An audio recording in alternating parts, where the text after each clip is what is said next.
Folks, welcome to this week's Bible study and current events. You're glad you're with us, and I do mean that. I'm sure there's a lot more out there watching than are here today. Everybody seems to be sick. Steve, as Jenny sits up on the left here in the far end, broke his foot. Joe sits here, normally beside me, is sick. My brother is sick, so we're here, and hopefully God can use us to glorify Him, maybe bless you. We have a lot to talk about today. I'm going to start another lesson, of course, next hour. We're going to do current events first. I want to start reading two verses, if I could. Two different books in the New Testament. Ephesians would be the first book, and Titus the next book. I want to make a point and move on to the lesson, or to the current events. Sometimes I think that, including myself, believe that when you're born again, you trust God. That's all there is to it. There's nothing else that you need to do. There's nothing that you're required to do. Nothing that you should do to glorify Him. I think once we become Christians and think when we're saved, we're just going down the road about our business like we always have, not maybe living differently, trying to live righteously, but not involved really in what's going on in the world and society. Well, I'm going to read to you two verses. In Ephesians chapter 2, I'm not going to read all the steps here as far as saved by grace and faith, but this verse 10, it says, "For we are His workmanship, created in Christ Jesus unto good works." We were born again. We were created to be unto good works. Now, one more verse in Titus chapter 3, or I'm sorry, chapter 2 also. It says, "Who gave Himself for us, that He might redeem us from all iniquity." That means all lawlessness, folks. "And purify unto Himself a peculiar people, zealous of good works." I think the church has lost its zeal, its excitement about being Christians, about doing what's right. I don't just think it, I know it. Because today to do good works and stand for the truth will make you a target for a lot of people. Now, that's just the way it is in this day and time, and we're going to get into the lesson next hour and cover some of that. But understand this, folks, that we're to have a zeal for Christ, not a I'm looking for a mundane, melancholy life of just living and say we're Christians and going to church. And no. We're to have a zeal for Christ. Folks, that number, by the way, is on the screen for you to call if you like. Anytime you want to discuss something, ask a question, whatever, you can do that. The number's on the screen, 304-591-6993. Now, speaking of works, I want to share this with everybody because a couple from Arizona asked me to share this because it's important. Gary and Donna Roby go out in their communities where they live in Arizona, and they go into churches even and try to share with them, or get them to share with the people about the murder of innocent children. And they set up their signs on campuses around the area where they live. Now, Gary and Donna Roby have asked me to announce this, and would like for you folks, if you're interested, to find out how you can get involved and actually go on the college campuses, setting up signs and witnessing to the people, and trying to get them to understand this murder to kill your children. Now, I can't get through all these pictures here, obviously, but if you want to contact Gary and Donna, you contact the ministry, and I'll get the number to you. You can call our ministry at 304-846-4448. 304-846-4448. To contact Gary and Donna, let us know, please. Hello? I just wanted to say it's coming in perfect now. Don't touch nothing. All right. Am I looking pretty again? Yeah, I love you. I'll talk to you after. Okay, buddy. Bye-bye. How's that so fast for him? He was down in whenever I was hanging up. I want to start the lighter side if you don't mind. Feel like this one. Wife texts husband on a cold winter morning. Window is frozen. Won't open. Husband texts back. Gently pour some lukewarm water over it and then gently tap edges with a hammer. Wife texts back 10 minutes later. Computer really messed up now.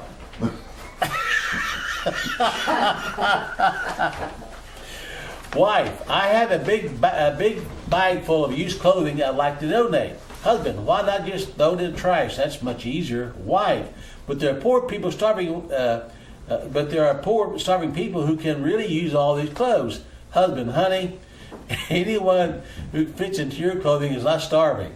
Husband's now recovering from a head injury. Oh, yeah.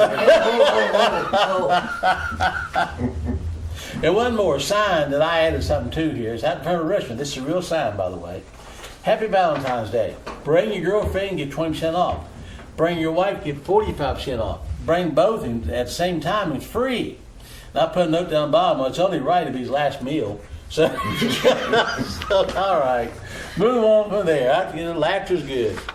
And this is some good news for everybody. The Bible says in Proverbs, my mind's going to blank on the verse of Scripture, that a merry heart, and that's why I like to laugh, worketh good like a medicine. Okay? Did you know that 1 minute of anger weakens the immune system for 4 to 5 hours? Is that right? Yes. 1 minute. 1 minute. 1 minute of laughter boosts the immune system for 24 hours. Yes.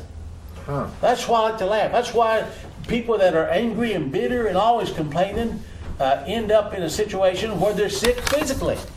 I know folks, Kelly walked back and forth on the camera, but we'll get her settled in a minute. Sorry. That's all right. But anyway, so this is biblical truths that scientists have finally figured out. Trump administration bars clinics that provide abortions or abortion referrals from federal funding. Now this is going to be going through the courts, going to be suits, I'm sure.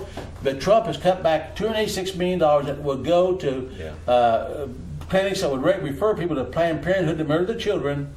He said no more tax dollars for that. That's one thing I agree with he's done. I like it very much he's done that. And thank God he did do that. Now it's going to be a battle, I'm sure, as to what's going to happen. But he did make a move on that I do like. And I mean, by the way, thanks again, Kevin, for calling and telling us what's going on with the signal. We do appreciate it. The Week magazine. It wasn't all bad, it says. When temperatures dropped to minus 26 degrees in Chicago last week, a local real estate agent helped provide dozens of homeless people with a warm place to stay.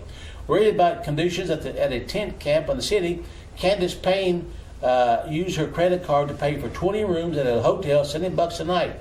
I had to do something, she said. Payne asked on social media for volunteers to help transport the homeless and triggered a flood of donations of people offering cash and restaurants pledging food. Eventually, 60 hotel rooms were secured for 100 homeless who were housed and fed for 5 days.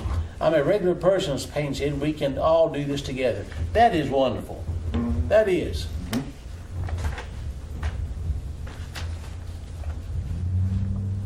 Only in America.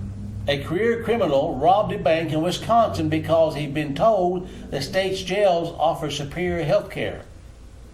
Yeah, you hear that? Mm-hmm. While serving time in a New Jersey jail, William Gallagher, 68, heard fellow inmates raving about Wisconsin's prison care. Upon his release, says the lawyer, the Vietnam War veteran robbed a Milwaukee bank with the sole intention of going to jail. Prosecutor James Griffin called the case a sad comment on health care in America. They're looking for a free ride, that's all.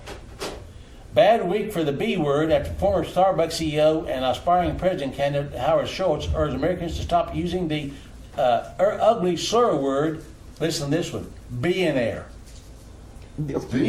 Billionaire. Schultz suggests that people who have acquired unimaginable riches should be referred to as people of means or people of wealth, not billionaires. Go figure. Bad week for gratitude after an Indian man announced he was suing his parents for bringing him into the world without his consent. Yeah, I heard about that. Raphael Samuel of Mumbai said that his parents selfishly had me for their joy and their pleasure, and that he didn't ask to exist. Ooh. Well. No end to the insanity. No, there's not. Another The Week magazine.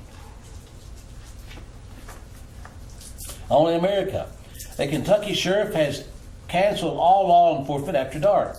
Martin County Sheriff John Kirk explained that the county failed to deliver $75,000 in funding, so he can only afford one deputy, and that will leave no protection nights. He advised citizens to lock your doors, load your guns, and get you a barking, biting dog. Well, I've got You should two do of that those anyway. already. That's You kind should of do it anyway. Yeah, I mean, that's just common sense. Bad week for keeping it real after Democratic presidential candidate Kamala Harris told the host of hip hop radio show that in college she would smoke marijuana and listen to the music of Tupac and Snoop Dogg. Harris graduated from college in 1986. Tupac and Snoop Dogg released their debut albums in 1991-93. So somebody's lying there too, but who cares? All right. Well, she put that out to gain votes. Sure, exactly. Yeah. To gain that section of votes. And they didn't realize it didn't even My job. goodness. And Hawaii recorded what may be the lowest elevation snow in state history. It's cold in Hawaii. And I just listened to the news coming across the mountain. They had over 40 inches of snow in Flagstaff, Arizona. I mean, that global warming has not reached some places yet. Okay? And this, you got another idiotic free money proposal, this one from Chicago Mayor Rob Emanuel. This guy wants to pick out 1,000 people in Chicago, give them $1,000 a month, no strings attached, okay? Do anything you want to with the money, and we want to see that. They said we don't want to give them too much because if you do, now listen to this, if we do, they lose other benefits. Oh! I mean, gee! I mean, I'm looking. This is really going on. This is proposed, and I got a question. Where's the money going to come from? Thin air. Yeah. Go ahead, Phil. Well, maybe we should call this this program we're doing. You know how they have Saturday Night Live? Yeah. It's just a takeoff on goofy things. This is Saturday Morning Live. That's true. There it is. There we go. Saturday morning reality. Yeah, okay, good point. Yes. Elizabeth Warren wants to tax the rich to fund universal child care. We have a whole field, especially Democrats, who are totally socialist. And they're not ashamed anymore. It used to be they were ashamed to say that. They're not ashamed anymore. That's the sad part. They're not ashamed anymore. Go ahead, Phil. Hey, if you go back to the founding of the country, the Puritans tried the socialism. They did. So the very first colony in this country tried it and it failed. And then when they corrected their mistakes and looked at Scripture and realized that Scripture, there's charity, but it's not government. It's church. Period. It is. It's voluntarily doing what God said. Take into the storehouse and share. Mm-hmm. Exactly. And Bernie Sanders, running for president again, 77-year-old socialist from Vermont, he's independent by the way, says that he wants to have a complete revolution as far as changing things in the country around to be a socialist nation complete. Now, we're already socialists. Mm-hmm. They want pure communism. Mm-hmm. Okay? And to show you how well we take care of we take care of our servants. I thought they were our servants, but not they're our bosses. They're our bosses now. Now, listen to this. The median retirement income for Americans, and this is a lot higher than I get, but whatever, is $60,000. The median retirement income for a retired congressman is, I'm trying to find it here, make sure I don't lie to you. Probably about 140,000. You're saying retired. Lord knows what they're getting while they're active. I'm trying to find, is $1 million. Jeez. For retirement. Yep. 500,000. Well, it said, many Americans are struggling to save for retirement. Employee pension programs, both public and private, are facing lots of uncomfortable realities. Elected representatives and senators in the United States, Congress will still receive envious pension benefits for life. Retirement pay for Congress is not normally a big election year issue, but it might serve as evidence of a disconnect between lawmakers and mainstream America. The median net worth for a member of Congress surpassed $1 million in 2013, where it remains through 2018. This compares to average American household median net worth of about $60,000. So the median net worth for a congressman is $100 million. Mine is $60,000. Yes.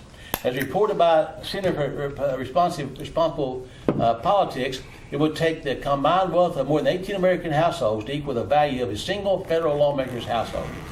Entering 2016, approximately 8% of U.S. households would be classified as millionaires compared to 50% of members of Congress. There's something wrong with that picture. Isn't there? Mm-hmm.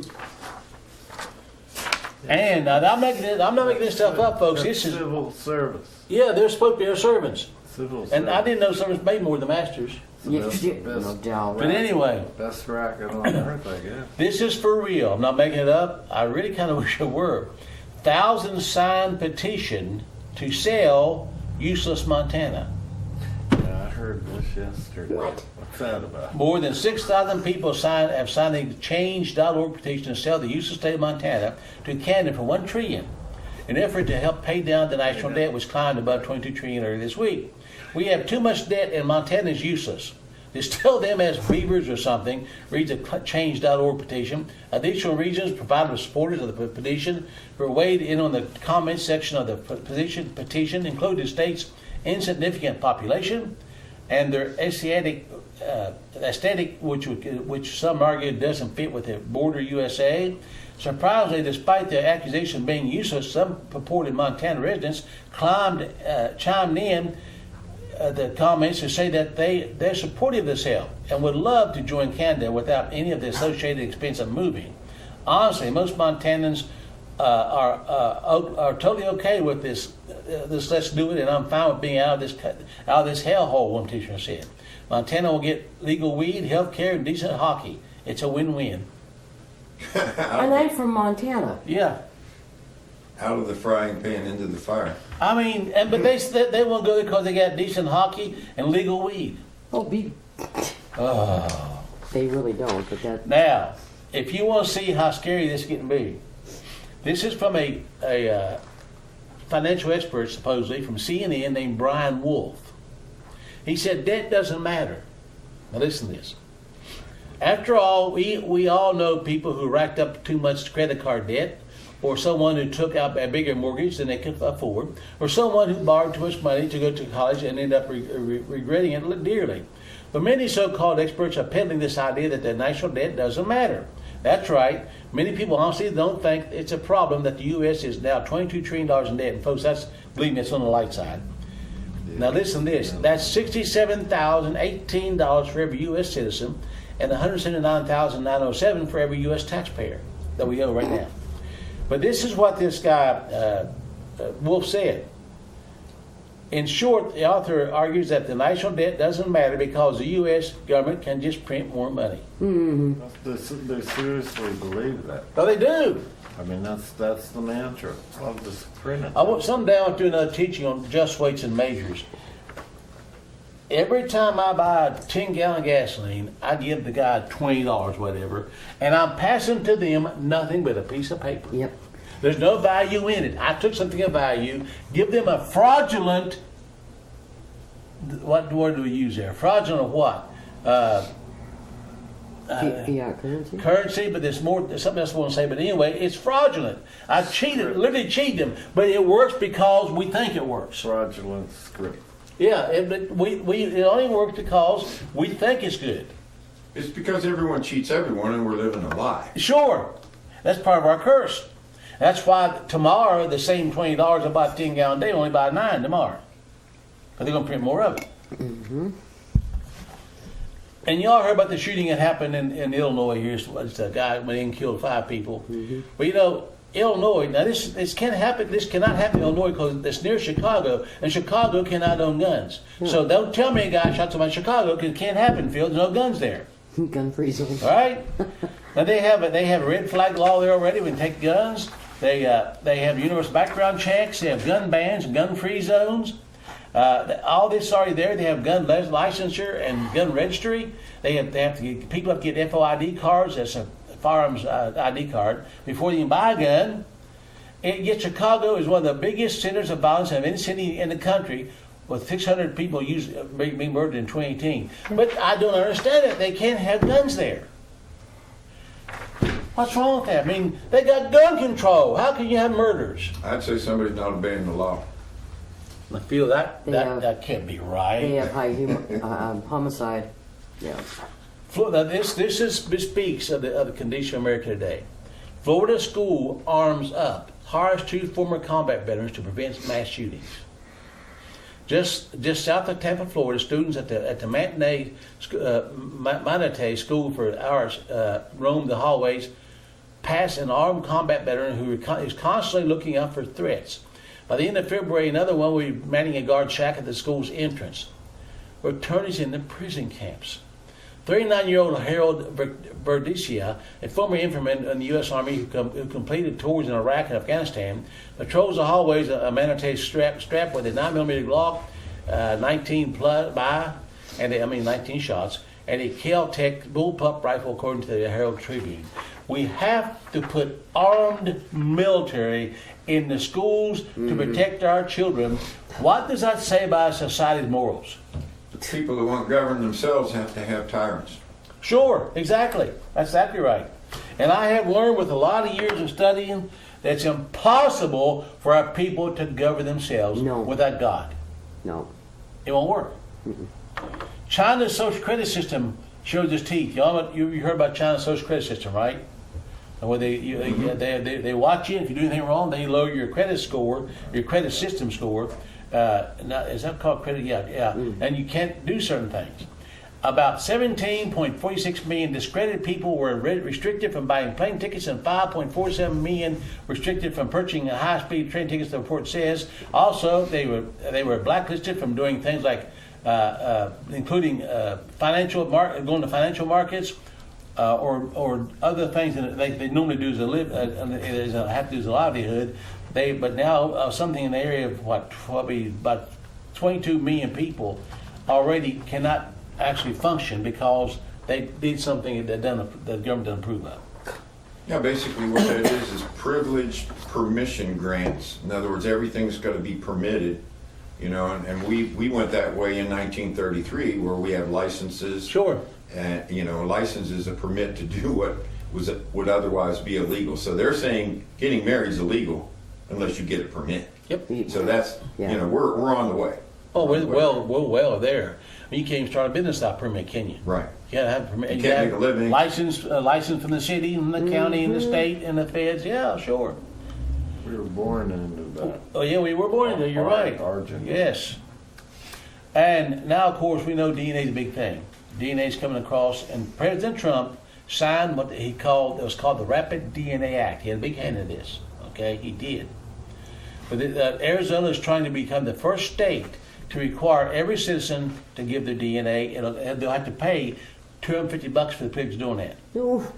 That's insane. It's in Bill 1475. Now, They get to pay to be totally physically violated. Oh yeah.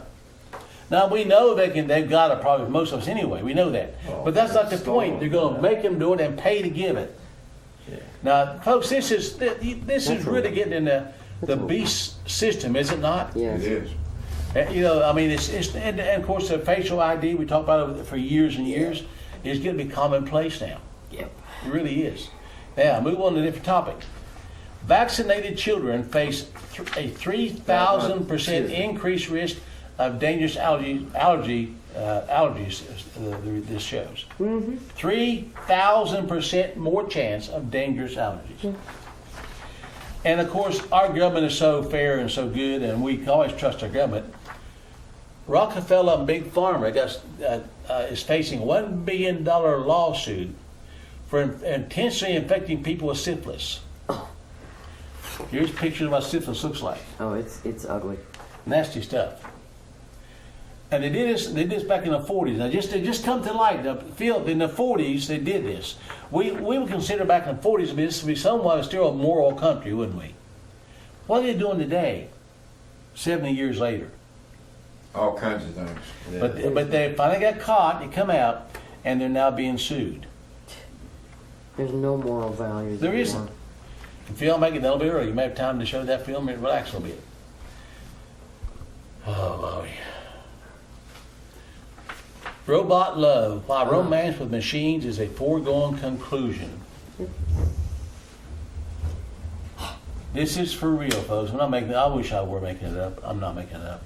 This is man's depravity knows no limits without God's restraints being enforced. Now that's a key word, being enforced. We may know the restraints. We may understand them, inherently know it's wrong. But if there's no punishment for doing these things, it's going to multiply. That's right. Hello? Hello, Pastor Butch. Yes. It's Steve. Hey, Steve, how are you? Okay. I'm calling you. I heard you talking about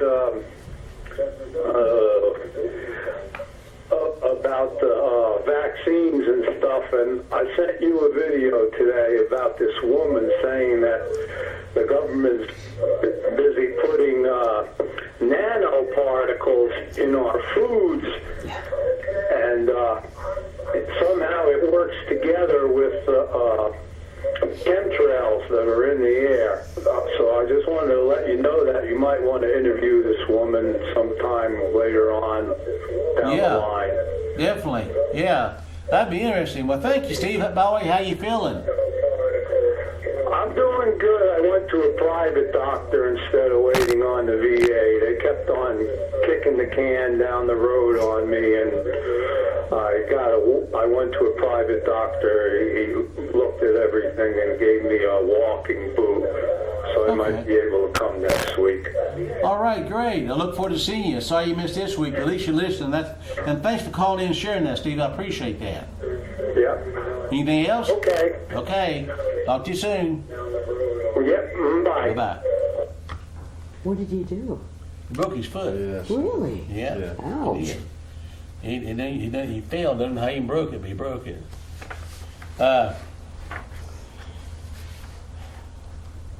This isn't even pleasant to have to talk about this. It's real. We just want to face up to it. There's now a new super strain of gonorrhea that they can't cure. And where do STIs come from? Sexually transmitted diseases, STDs, I should say. Where do they come from? From illicit, immoral sexual relations. Yep. God did not make it and ordain it. That's one man for one woman.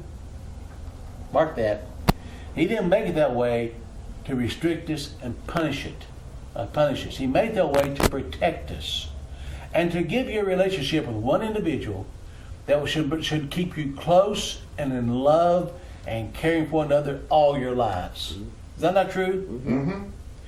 How come we think His Word is restricting us whenever He's doing this to protect us and give us a relationship, a meaningful relationship with a real love, a real, I'm looking for it, Phil, I can't think of the right word. Wholesome, satisfying. Yeah, just someone you can share your life with and feel comfortable with and just enjoy being around. Why can't we see that?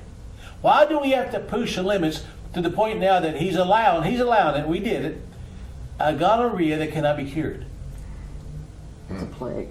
Now think about this. It's a plague on ourselves. As Deuteronomy 28 said, He'll give you the plagues of Egypt, the plagues of the world. That's what we're having.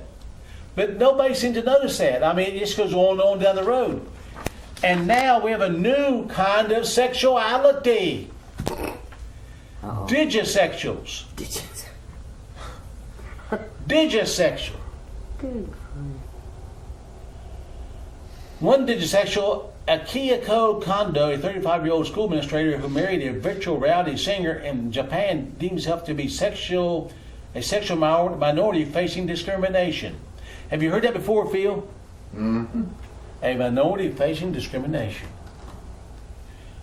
Christians are getting to be a minority. Mm-hmm. Maybe we should put out a lawsuit for discrimination and go to the UN about that. But we're laughing about this, but this is something, again, that further proves that man's decadence, as Genesis 6:5 says, every thought's given to evil because there's no restraint anymore. Any comments, Phil? Well, people thought that when AIDS, became a public Oh, yeah. problem, this is God's judgment on immorality. Right. But who's paying attention?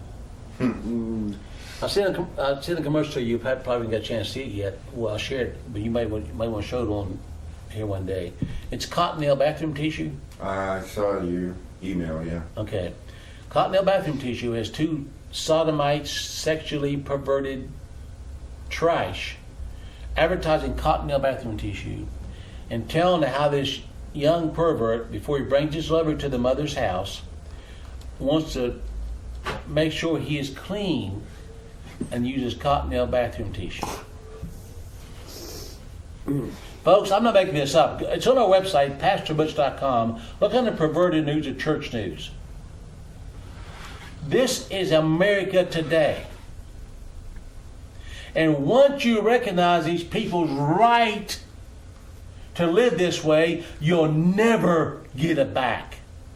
Pandora's box has been opened. You'll never get this back in the box. Ever in this nation. God will. One day it's all going to end. But we will not turn America around morally. It's impossible. We let too much happen. Murders become something that's accepted every day, 4,000 times a day. I saw a video today, a young lady talking to another young lady on campus and said abortion is murder. And that young girl walked up the steps talking to her friend and said, she said abortion is murder. Can you believe that? It's so foreign to them, they can't comprehend that could be murder.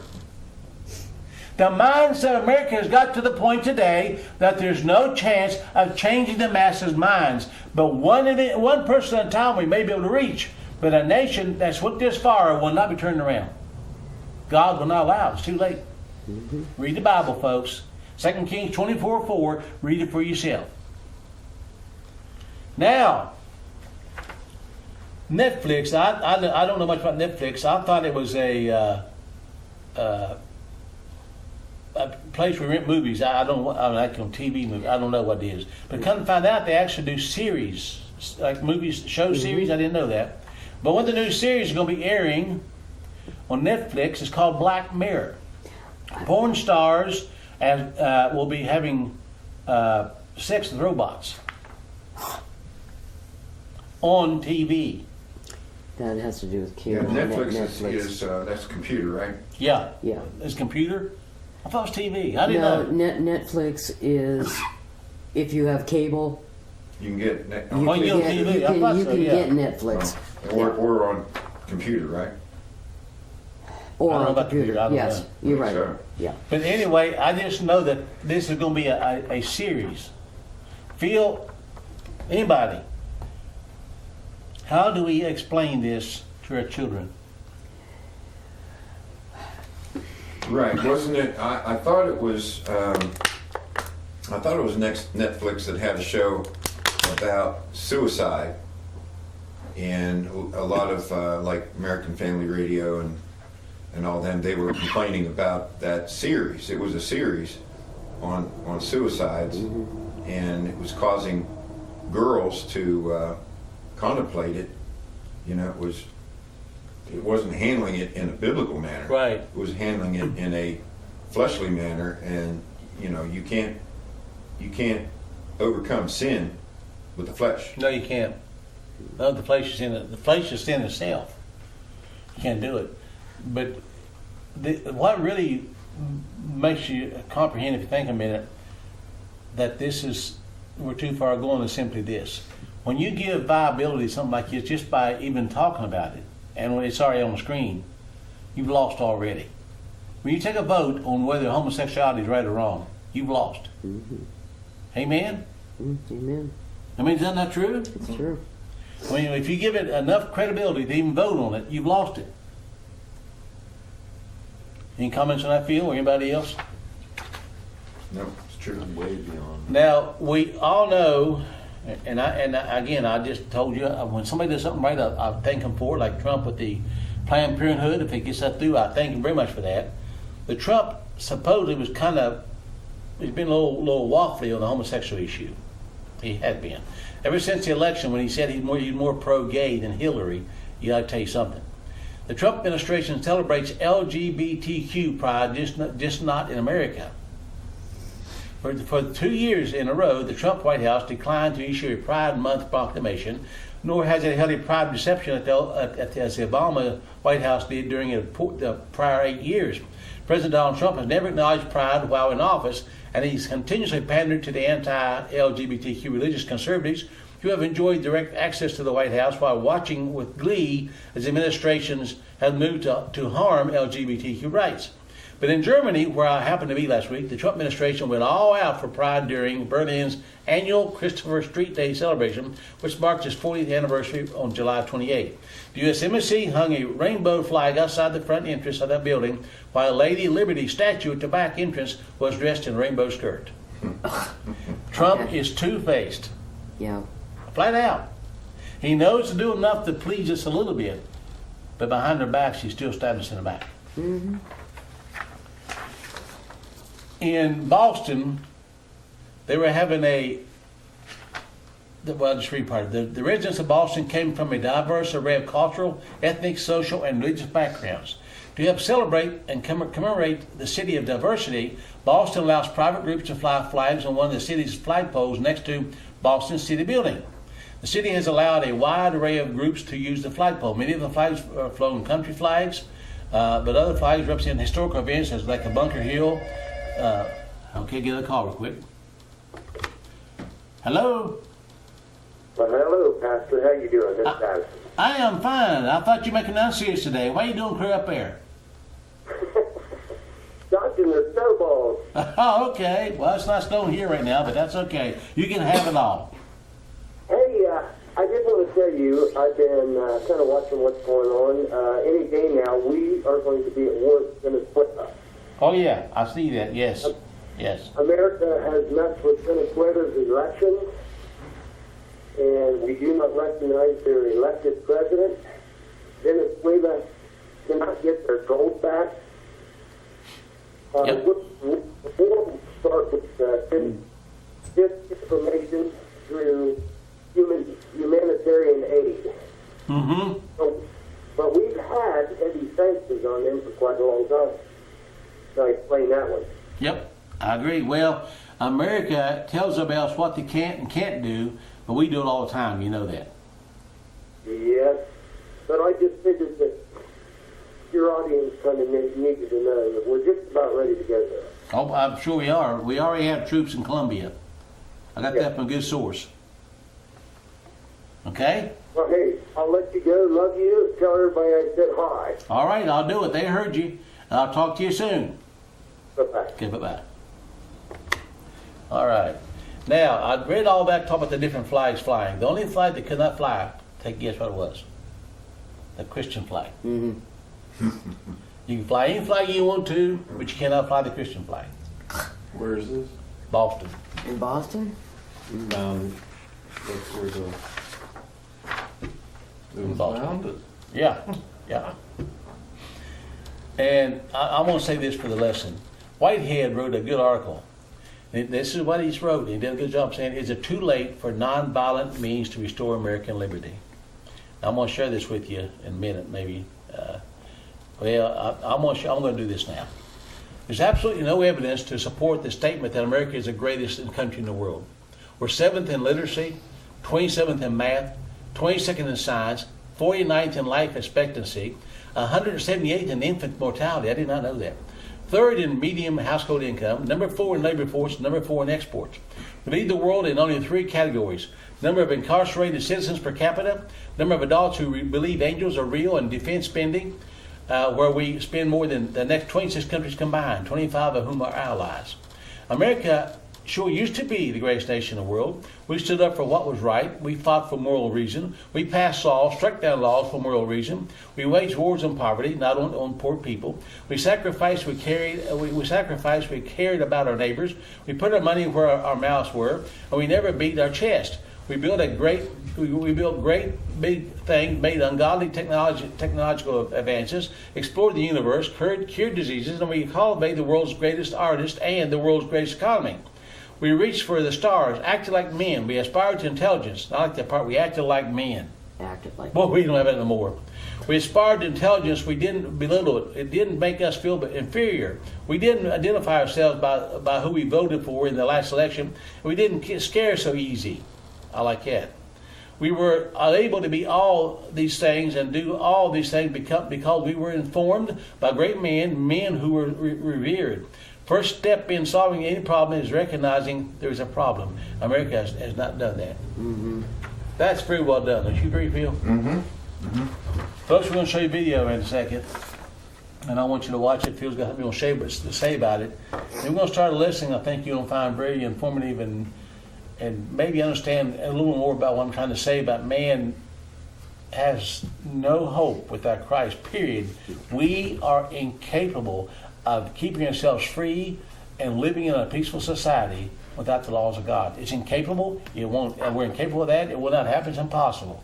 Phil, go and talk about your video and get you started playing. Okay. First of all, I have to make a correction. Last Bible study I talked about Pat Shannon's book, Maybe the People Have the Answers. Excellent book. And I talked about Mr. Michael Simcanen in Texas, who had a plastics company and decided that he could not withhold income tax from his employees. And he did win in twice when the courts failed to indict him. However, the government didn't give up. The government doesn't play by the rules. They break all the rules. It's a sad story, and I'm going to go back into this and tell you what did happen at a later date. But I just want to say that he was a wonderful man, a principled man who believed in truth, and he died in prison. And you know, a lot of people have gone before us and fought a good fight. And you know, it is what it is. So another book I'm reading is, I'll just bring this up, it's called 9 Presidents Who Screwed Up America and 4 Who Tried to Save Her. And of course you got Roosevelt, you got Lincoln, you've got Obama, you've got Nixon. You know, we could think of probably of more than 9 that screwed it up, but Probably about 40. yeah, it's amazing. And then there were the 4 who tried to save her. They aren't ones that you hear about. But when this man wrote this book, he said, I'm only going to use one thing, the Constitution. Did they go by the law of the land? You know? And you do have to follow the law unless you're breaking God's law. Okay? So I just wanted to bring that up. But in the next video, which I'm going to show, is a man who is a researcher, okay? And he's going to talk about some principles of science. And he's going to talk about how scientists really aren't true to themselves. But that's a problem we all have. We all have a problem of being honest, okay? And, you know, God is the way, the truth, and the life, okay? And without truth, nothing that man does is going to work right. I don't care if it's a pharmaceutical company, if they're not telling you the truth about their vaccines. If it's, you know, I don't care what segment of society, if they're not true, if they don't believe in truth, that truth is, my people are destroyed for lack of knowledge, but, you know, without truth, you're going to be enslaved. Only the truth will set you free. So everything else will enslave you. And so I saw this video, and you're not going to see the whole thing. You're going to see parts of it. But this is a man who talks about science, okay? And I taught science. I still teach science, but I taught physics for over 40 years. And I found out that my peers were sometimes the hardest people for me to ever talk to because they were all puffed up. They believed that science was akin to God.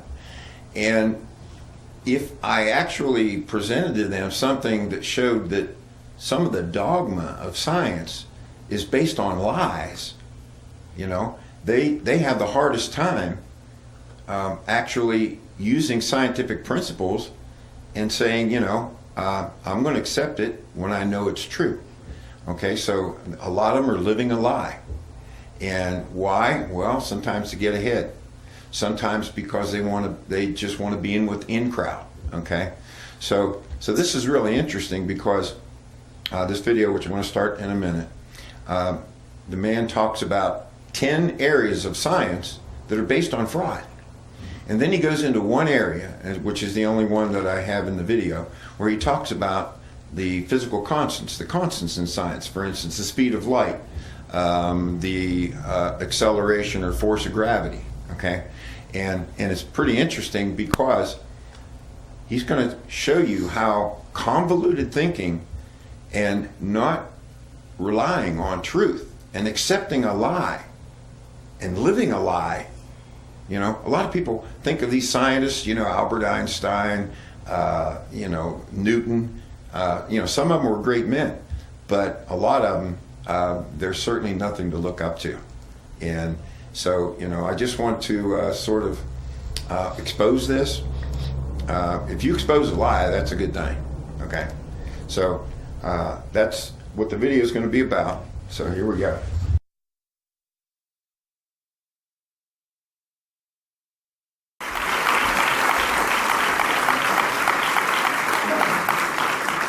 The science delusion is the belief that science already understands the nature of reality in principle, leaving only the details to be filled in.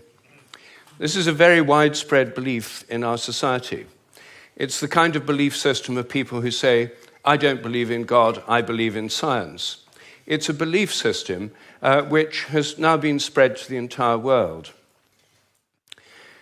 But there's a conflict in the heart of science between science as a method of inquiry based on reason, evidence, hypothesis, and collective investigation, and science as a belief system or a worldview.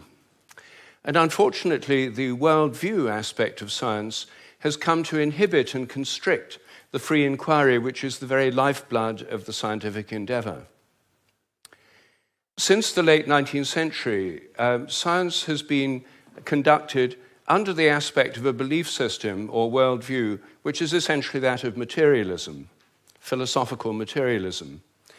And the sciences are now wholly owned subsidiaries of the materialist worldview. I think that as we break out of it, the sciences will be regenerated. What I do in my book, The Science Delusion, which is called Science Set Free in the United States, is take the 10 dogmas or assumptions of science and turn them into questions, seeing how well they stand up if you look at them scientifically. None of them stand up very well. What I'm going to do is first run through what these 10 dogmas are, and then I'll only have time to discuss one or two of them in a bit more detail. But essentially, the 10 dogmas, which are the default worldview of most educated people all over the world, are first that nature is mechanical or machine-like. The universe is like a machine, animals and plants are like machines, we're like machines. In fact, we are machines. We're lumbering robots, in Richard Dawkins' vivid phrase, with brains that are genetically programmed computers. Second, matter is unconscious. The whole universe is made up of unconscious matter. There's no consciousness in stars, in galaxies, in planets, in animals, in plants, and there ought not to be any in us either, if this theory is true. So a lot of the philosophy of mind over the last 100 years is trying to prove that we're not really conscious at all. So the matter's unconscious, then the laws of nature are fixed. This is dogma 3. The laws of nature are the same now as they were at the time of the Big Bang, and they'll be the same forever. Not just the laws, but the constants of nature are fixed, which is why they're called constants. Dogma 4, the total amount of matter and energy is always the same. It never changes in total quantity, except at the moment of the Big Bang, when it all sprang into existence from nowhere in a single instant. The 5th dogma is that nature's purposeless. There are no purposes in all nature, and the evolutionary process has no purpose or direction. Dogma 6, biological heredity is material. Everything you inherit is in your genes, or in epigenetic modifications of the genes, or in cytoplasmic inheritance. It's material. Dogma 7, memories are stored inside your brain as material traces. Somehow everything you remember is in your brain in modified nerve endings, phosphorylated proteins. No one knows how it works, but nevertheless, almost everyone in the scientific world believes it must be in the brain. Dogma 8, your mind is inside your head. All your consciousness is the activity of your brain and nothing more. Dogma 9, which follows from Dogma 8, psychic phenomena like telepathy are impossible. your thoughts and intentions cannot have any effect at a distance because your mind's inside your head. Therefore, all the apparent evidence for telepathy and other psychic phenomena is illusory. People believe these things happen, but it's just because they don't know enough about statistics, or they're deceived by coincidences, or it's wishful thinking. And dogma 10, mechanistic medicine is the only kind that really works.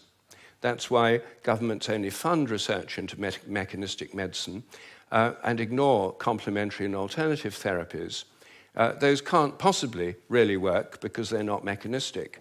They may appear to work because people would have got better anyway, or because of the placebo effect. But the only kind that really works is mechanistic medicine.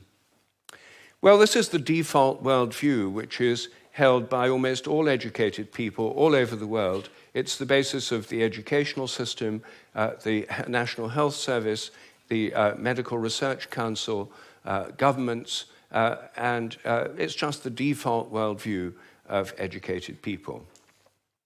But I think every one of these dogmas is very, very questionable. And when you look at it, they fall apart. I'm going to take first the idea that the laws of nature are fixed. This is a hangover from an older worldview before the 1960s, when the Big Bang Theory came in. People thought that the whole universe was eternal, governed by eternal mathematical laws. When the Big Bang came in, then that assumption continued, even though the Big Bang revealed a universe that's radically evolutionary, about 14 billion years old, growing and developing and evolving for 14 billion years, growing and cooling, and more structures and patterns appear within it. But the idea is all the laws of nature were completely fixed at the moment of the Big Bang, like a cosmic Napoleonic code. As my friend Terence McKenna used to say, modern science is based on the principle, give us one free miracle and we'll explain the rest. And the one free miracle is the appearance of all the matter and energy in the universe and all the laws that govern it from nothing in a single instant. Well, in an evolutionary universe, why shouldn't the laws themselves evolve? After all, human laws do, and the idea of laws of nature is based on a metaphor with human laws. It's a very anthropocentric metaphor. Only humans have laws. In fact, only civilized societies have laws. As C.S. Lewis once said, to say that a stone falls to earth because it's obeying a law makes it a man and even a citizen. It's a metaphor that we've got so used to, we forget it's a metaphor. But I want to spend a few moments on the constants of nature too, because these are again assumed to be constant. Things like the gravitational constant, the speed of light, are called the fundamental constants. Are they really constant? Well, when I got interested in this question, I tried to find out. They're given in physics handbooks. Handbooks of physics list the existing fundamental constants, tell you their value.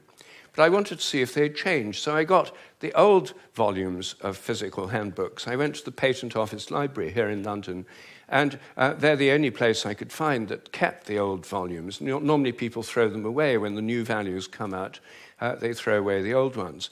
When I did this, I found that the speed of light dropped between 1928 and 1945 by about 20 kilometers per second. It's a huge drop because they're given with errors of only fractions of decimal points of error.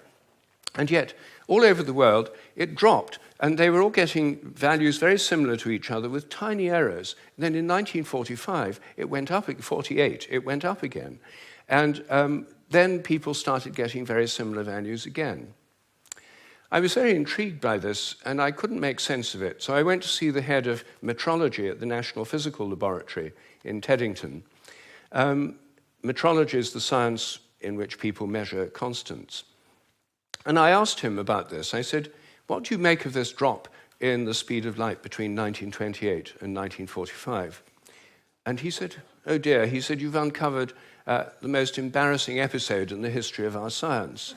So I said, well, could the speed of light have actually dropped? And that would have amazing implications if so. He said, no, of course it couldn't have actually dropped. It's a constant.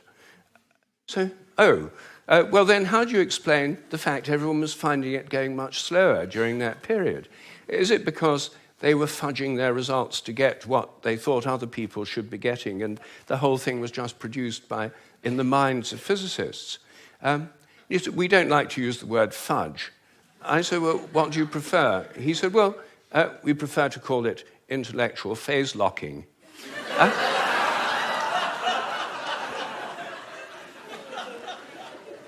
So I said, well, if it was going on then, how can we be so sure it's not going on today? And that the present values are produced by intellectual phase locking. And he said, oh, we know that's not the case. I said, how do we know? He said, we've solved the problem. And I said, well, how? He said, well, we fixed the speed of light by definition in 1972. So I said, but it might still change. He said, yes, but we'd never know it because we've defined the meter in terms of the speed of light. So the units had changed with it. So he looked very pleased about that. They'd fixed that problem. But I said, well, then what about big G, the gravitational constant known in the trade as big G? It's written with a capital G, Newton's universal gravitational constant. That's varied by more than 1.3% in recent years. And it seems to vary from place to place and from time to time. And he said, oh, well, those are just errors. And unfortunately, there are quite big errors with big G. So I said, well, what if it's really changing? I mean, perhaps it is really changing. And then I looked at how they do it. What happens is they measure it in different labs. They get different values on different days, and then they average them. And then other labs around the world do the same, and they come out usually with a rather different average. And then the International Committee on Metrology meets every 10 years or so and average the ones from labs around the world to come up with the value of big G. But what if G were actually fluctuating? What if it changed? There's already evidence, actually, that it changes throughout the day and throughout the year. What if the Earth, as it moves through the galactic environment, went through patches of dark matter or other environmental factors that could alter it? Maybe they all change together. What if these errors are going up together and down together? For more than 10 years, I've been trying to persuade metrologists to look at the raw data. In fact, I'm now trying to persuade them to put it online on the internet with the dates and the actual measurements and see if they're correlated, to see if they're all up at one time, all down at another. If so, they might be fluctuating together, and that would tell us something very, very interesting. But no one has done this. They haven't done it because G is a constant. There's no point looking for changes. You see, here's a very simple example of where a dogmatic assumption actually inhibits inquiry. I myself think that the constants may vary quite considerably, within narrow limits, but they may all be varying. And I think the day will come when scientific journals like Nature have a weekly report on the constants, like stock market reports in newspapers. You know, this week, big G was slightly up, the charge on the electron was down, the speed of light held steady, and so on. That's one area, just one area where I think thinking less dogmatically could open things up. One of the biggest areas is the nature of the mind. This is the most unsolved problem, as Graham just said, that science simply can't deal with the fact we're conscious.